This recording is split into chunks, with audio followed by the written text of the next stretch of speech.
Hello and welcome back. In this lesson, we talk in more details about conditionals. We also see that conditionals apply some restrictions in the use of stative verbs. And we will see what strategy we'll use to overcome these restrictions. In this case, we use verbal phrases, to make possible the use of stative verbs in order to make conditionals in the present and in the past, second and first conditional. So, first consider this statement. Your boss doesn't seem to understand how it feels. Your boss doesn't seem to understand how it feels to be embarrassed or to cry in front of everybody else. Okay, so we could continue saying, if he doesn't understand it, and then we could complete, for example, it means he is a bad people manager. If he doesn't understand it, it means he is a bad people manager. Uh, we see that for every conditional clause that we have in the language, there is a underlying assumption, a presupposition. So the presupposition for this clause here is he may or may not understand it. So if he doesn't understand, presupposes he may or may not understand it in the present. Okay, so this is an example of a zero conditional, because in zero conditionals we use simple present in both clauses, the conditional and the main clause. In this case, we don't have a restriction applied for stative verbs. We can make conditionals using stative verbs and non-stative verbs, more dynamic verbs. Our example on the board, the verb is understand, and it's an example of stative verbs. There are many other examples of stative verbs in English. One of them is the verb to be. So if you are an intern, you may make mistakes. Again, it's an example of zero conditional because both parts of the sentence is in the present simple. The underlying meaning or the underlying assumption is that you may be an intern in the present. So for the zero conditional, it's always about the present.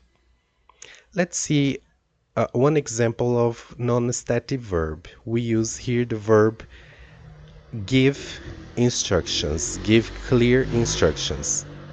If a supervisor doesn't give clear instructions, he can't expect much of the interns. Meaning, a supervisor may not be giving clear instructions in the present. So here we have no restrictions to the use of stative verb. Let's continue with our second case. If your boss doesn't get to understand it, he will find himself in trouble eventually. And can you get the underlying assumption for this clause? If he doesn't get to understand it, it presupposes he may or may not get to understand it in the future. It's important that we have this difference here now. Now we are using a conditional in the present, but the meaning relates to the future. And in this case, we don't use the verb understand in the present. Instead, we use the phrase get to understand because this is exactly one of the restrictions that are applied to stative verbs in conditionals. And we are talking here about the first conditional. So follow me on this. Stative verbs in the present simple is not possible to make the first conditional. A non-stative verb would read, if you become more coachable, he will like you more. So the verb here is become and it is in the present simple. And the meaning is you may be more coachable in the future. So as we see, we can use alternative way to make possible the use of stative verbs in the first conditional to relate to the future. And one of them is to use the phrase turn to. If you turn to be more coachable. So you see, you don't have to use the verb become. You can use the verb to be, but in the phrase turn to be, if you turn to be more coachable, he will like you even more. Of course, there are other alternative ways to make this phrase. Other alternatives get to be, if you get to be more coachable, and also happen to be. If you happen to be more coachable, he will like you more. So, meaning that you may be more coachable in the future. If you happen to be more coachable in the future, he will like you more. So, here we see how we overcome this restriction by by using a phrase to introduce a stative verb. In this case, verb to be. As much as in the previous case, we use verb understand, get to understand, as example of stative verb. So let's continue with the next example. If your boss understood it, he wouldn't press hard on you up to crying. Okay, so what we have here, this is an example of second conditional. If he understood it, it means he doesn't understand it. Important. He doesn't understand it in the present. But if he understood it, he wouldn't press hard on you up to crying in the present. So the use of the verb in the past means some expectation, means some conjecture about the present. So this is the second conditional. Let's see more examples here of second conditional. Just a moment. Okay, there we go. Conditional past. You see here that we have two possible uses for second conditional. One meaning something in the present and one meaning something in the future, as we will see in a moment. Stative verbs has no restriction in this use of second condition. It can be used just as a non-stative verb in the past tense. So, for example, if you felt less unimportant, you would be more coachable. All right, so the stative verb here is feel, and we can use it in the past, felt, to make this assumption in the present, meaning you feel unimportant in the present. So this assumption is more categorical.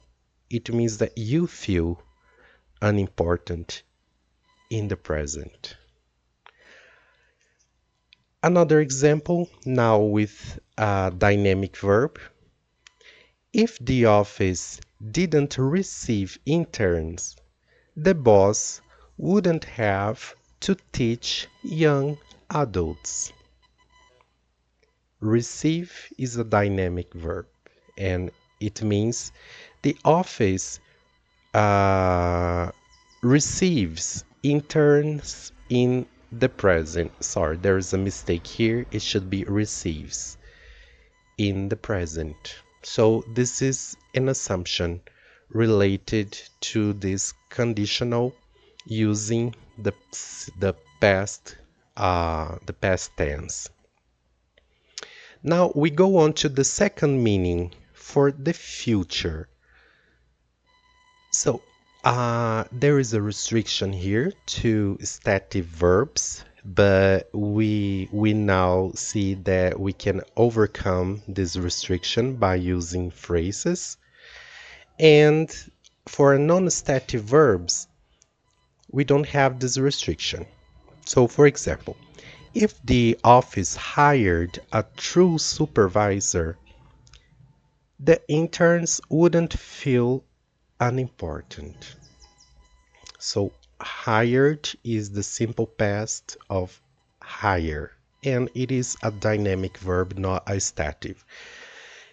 And the meaning here is the office may hypothetically hire a true supervisor in the future. So it's important to have these two different applications of second condition. One one related to the present and the other one related to the future. So for a non-stative verb, we can understand that, for example, to hire a true supervisor is not something that happens every day. So the expectation here is that it could happen once, all right? So it doesn't make sense this to be in the present as a routine. In the case of receive, for example, is a kind of routine receiving interns. So as a routine, it makes sense to have this meaning in the present. But as something that only happened once, hire a true supervisor, the real meaning will point to the future. So we have this distinction in non-stative verb, uh, something that is a routine and something that only happens once to make it present or future. And with stative verbs, we will have the alternative of using a verbal phrase. So to make a future assumption. If you got to have a new supervisor in the future, you would benefit from the season. So again, here we use the phrase got to have, as an alternative for a stative verb, here in this case, have. Other example, if your boss happened to like you in the future, he would eventually apologize for today. So this is a hypothetical situation. Actually, it's not expected that he will like you in the future. So that's why the second conditional is hypothetical. A third example, even if you were to prefer finding a new job in the future, you wouldn't forget that supervisor. So prefer is a stative verb, and we use here the phrase to, were to prefer, as an alternative to overcome this restriction for the use of stative verbs in the second conditional, meaning something in the future. Okay? So take a moment, think about it, and let's practice a little bit more. Consider this statement now. People just worry about their own work and jobs. If people worried about each other's feelings, can you complete this for me, please? If people worried about each other's feelings, yeah, you may say, the world would be a better place. Can you identify the underlying meaning that it has if people worried about each other's feelings? Yeah, it means that in the present, people don't worry about each other's feelings. So let's see a second a second possible conditional we can make here. If only we started worrying about the sensitive ones, if only we started worrying about the sensitive ones, can you complete for me from in your idea for this statement? Okay.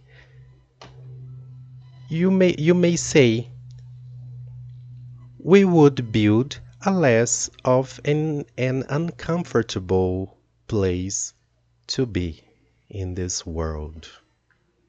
Do you agree with this statement? Yes? So, if only we started worrying about the sensitive ones, can you identify what assumption there is here? I tell you, it's an assumption about something in the future. So, it means that we we won't start worrying about the sensitive ones. So this conditional is only hypothetical, but in fact it means that we won't worry about the sensitive ones.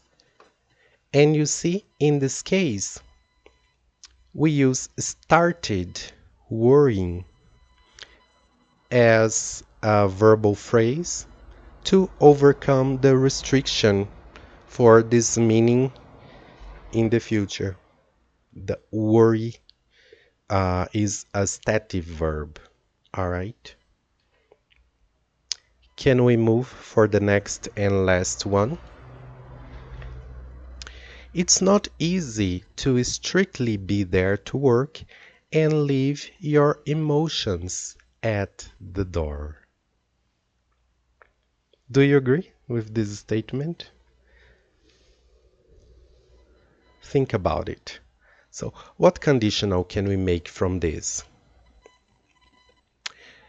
You'd be treating yourself as a machine if, can you get an idea here from the statement to make this conditional? So, you may say, you'd be treating yourself as a machine if you were there strictly to work. First conditional with a meaning in the present. Okay? If you were there, meaning you are not there strictly to work in the present. So again, verb to be, were as a stative verb, no restrictions for this meaning in the present. And a second possible conditional, you would start repeating yourself if, can you complete this idea with the information on here on the statement? Yes, so you might say you would start repeating yourself if you turned to be there strictly to work in the future.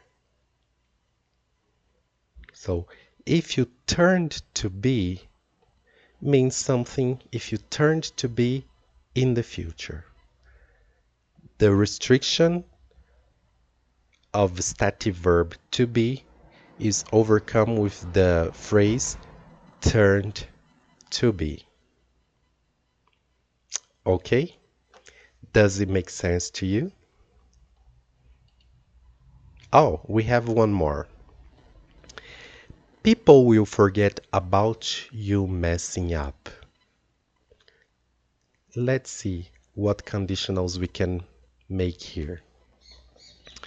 If people in the office didn't get to forget this event, you would get trapped in for the season long. So here I gave you the whole idea.